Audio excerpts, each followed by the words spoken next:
let's pull back the curtain on the invisible shield that protects pretty much your entire digital life.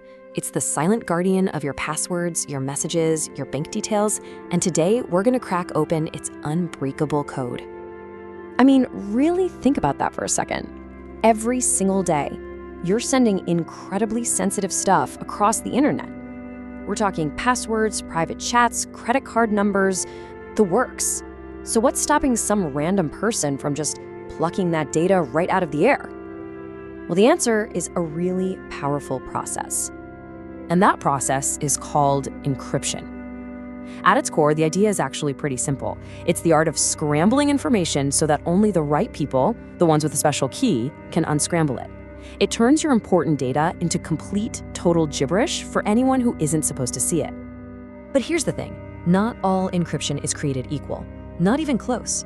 In our digital world, there's one algorithm that stands tall as the ultimate guardian, the global standard for protecting our most important information. It's time to meet the Advanced Encryption Standard, or as everyone calls it, AES. This isn't just an encryption method, it is the method. It was actually chosen by the US government, and now it's trusted by governments and organizations all over the world to secure everything from top secret documents to your home Wi-Fi. Probably the easiest way to wrap your head around AES is to think of it like an almost impenetrable digital lockbox. When you want to protect some data, you stick it inside this box, you lock it up tight, and only someone with the exact one-of-a-kind key can ever hope to open it again. Okay, so how does this lockbox actually work? What's going on inside that makes it so ridiculously secure? It's not just one simple scramble. Oh no, it's a super sophisticated, multi-step process designed to create absolute chaos for anyone trying to peek inside without that key. The secret to AES's incredible strength really comes down to one word: repetition. It doesn't just scramble your data once and call it a day.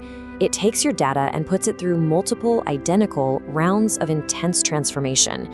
And with every single round, your data becomes more and more unrecognizable. And each of those rounds is like a four-step dance of confusion. First, it substitutes every little piece of your data using a secret codebook, kind of like a super complex decoder ring. Then it shifts the rows of data around, totally messing up their original positions. After that, it mixes up the columns, blending them all together. And finally, the most crucial step, it adds a unique piece of your secret master key into the mix. This whole four-step process, it gets repeated over and over again. Right, so how many times does it repeat this whole song and dance? Well, that actually depends on the strength of the lock you choose to use. You see, AES comes in 3 standard key sizes, and each bigger key adds more rounds of that intense scrambling to the process. You can see the difference pretty clearly right here. A 128-bit key, which is the most common one, runs through 10 full rounds of scrambling. A 192-bit key does 12 rounds, and the strongest of them all, the 256-bit key, goes through a whopping 14 rounds. Each extra round makes breaking the code exponentially, almost unimaginably harder. And listen, this level of security is no joke. The US National Security Agency, the NSA, has officially approved AES for protecting classified information. In fact, they state that anything classified as top secret requires either the 192 or 256-bit key lengths. That's how much trust they put in this. So this all sounds very high-tech and, governmental. But the really amazing part about AES is that you are using it right now, probably in dozens of ways you don't even realize. That Wi-Fi signal you're connected to, it's almost certainly secured by AES. Those private messages you send on apps like Signal or WhatsApp, scrambled with AES. When you fire up a VPN for privacy, encrypt your hard drive, or buy something online, AES is that digital lockbox, working silently in the background, keeping you safe. Okay, we know it's strong. We know it's everywhere. But how strong is it, really? Is it truly unbreakable? To answer that, we first need to understand what breaking an encryption algorithm actually means to the experts who do this for a living. See, in the world of cryptography, a break doesn't mean what you probably think it means. It doesn't mean someone can suddenly read your secret messages. A theoretical break is any attack, any method that is even a tiny bit faster than just guessing every single possible key, one by one, which is called a brute force attack.